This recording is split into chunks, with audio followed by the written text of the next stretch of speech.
Hey there, student. So, quick run through of your introductory assignment.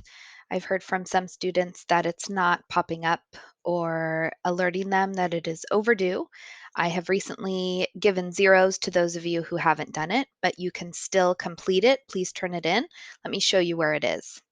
So, I'm logged in as a student. If you click content, which is where you usually find your work, you can find it under introductory and extra credit here. It's the first item. There's a Word document, and when you open it up, it will look like this. The other place to find items that I may mention, but you don't come across, maybe it wasn't in your calendar, you can go to Tools and then click Assignments. This is an easy way to get your Cornell Notes drop boxes with the attached document. If I scroll past all the Cornell notes, you'll see introductory extra credit assignments. Here is the Dropbox and the template. So let's take a look at what this document looks like. When I open it, I would have to enable editing. Here it says fill in the blue lines with your information, erase and replace, 5 points for each category completed. So categories mean 1, 2, 3, 4, and 5. So please find something to put in each of those.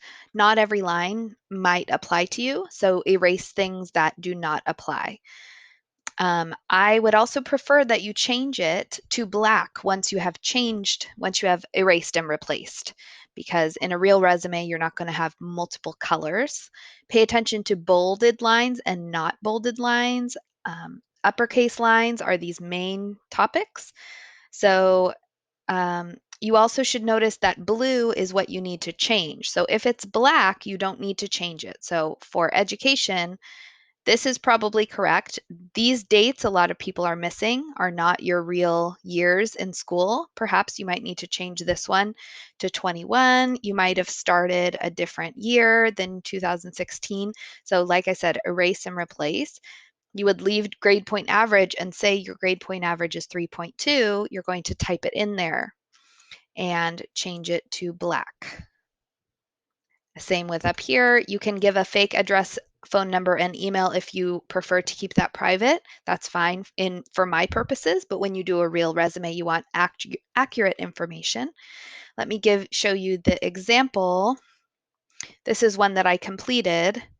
This is not exactly my address because I didn't want to share that. That's fine. Make sure that everything in here is correct. If you don't have achievements, then erase that line. It doesn't look good to have a blank achievements line. So it's okay to delete it if you don't have anything to mention.